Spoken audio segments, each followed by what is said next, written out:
take it as a challenge kasi halos lahat dito rookie. Hindi lang ako yun. As yung nawala tulad last year si Kuya Roy, mahirap yung responsibility as a point guard. Ikaw yung mag-handle ng team. Ayun, take as a challenge lang. Tsaka blessings na yun. Anong pakiramdam mo na parang ikaw yung pwedeng sumunod kay Roy? Blessed. Tsaka thankful kasi ayun nga, susundan ko yung footsteps ni Kuya Roy. At tsaka kasi ibang players si Roy. Iba kalidad niya, iba yung sa akin. So, keep yung level lang ng intensity sa floor. Sabi ni Coach Derek, magkaiba din kayo talaga as players. Parang smaller siya, ikaw parang playmaker ka talaga. Paano mo sa tingin mo, paano mo maliliit pa rin yung team kahit hindi ka scorer? Yung leadership at saka yung pag-orchestrate ng mga plays. Kasi point guard, second, parang general kami sa floor. Kami yung second coach sa floor. Ayun. I-lead lang yung team sa bawat. Si Roy ba kinakausap ka? Oo. Sinasabi niya sa'yo? Nag-mentor, nag-advise? Nag-advise naman. Tapos gawin ko lang daw yung best ko. Sundin lang yung pinapagawa nila coach. Magiging successful daw yung May tips ba siya sa'yo? wala pa. Kailan siya last nagpunta ng Training? Oo. Kailan siya last gumalang? Hindi pa. Hindi pa. Nakikita ko lang siya sa school. Sa school. Okay. Doon kayo nag-uusap. May pressure ba sa'yo na kailangan first year mo, tapos parang yun nga, ang laki na expectation sa'yo. Tingin mo may pressure sa'yo na kailangan papakita mo agad magaling? Merong pressure pero wag mo ipapakita sa mga iba na nape-pressure ka kasi mas lalo ka nilang ipupush down. Kailangan mo lang mag-relax tas ayun nga, sundin yung pinapagawa nila coach. Gaano ka na naka-adjust dun sa system ni Coach Ted?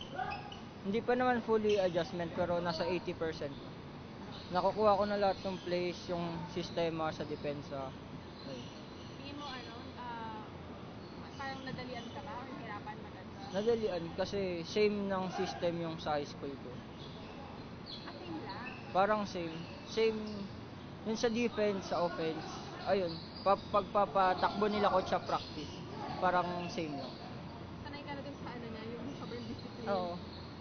Ganun din kami sa high school. Parang didisiplina ka talaga para manalo. Anong expectations mo this season?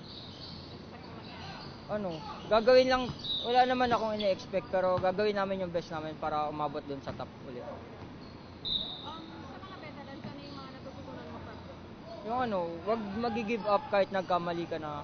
Katulad kay Kuya R, ang dami niya nang naturo sa akin, kila Palma, kila Kuya Chris, tsaka kay Kuya Dan. Sa sarili mo, sa game mo, ano pa yung kailangan mong i-work on? Shooting, at tsaka yung body build. Papataba ka ba? Papataba ako, tsaka papalaki ng katawan. Kasi ibang level na yung college, hindi na yun yung high school. Tingin mo, ready ka na din harapin yung crowd, yung gano'n? Ready na. Ready 100%? Yes. Sa mga teammates mo, sino yung close mo? Lahat naman. Pero pinaka-close ko si Shannon. Kasi same school. Tapos nagpalaro kami. Parang matagal na kami nag-band. Paano kayo nagtutulungan? Sa team ni Shannon. Yung same pa rin. Kung ano yung ginawa namin yung high school, ganun pa rin yung gagawin namin. Pero sinabi ko naman sa kanya, hindi na to yung high school. Ibang level.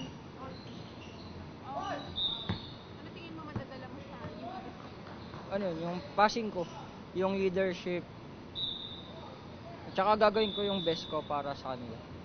May role na ba na sinabi sa'yo sila coach? Anong gusto nilang makuha from you? Yung defense, be aggressor daw. Tapos, yung playmaking kasi kami yung second coach sa floor. Anong tingin mo din dun sa part na kayo yung parang one of the smallest teams?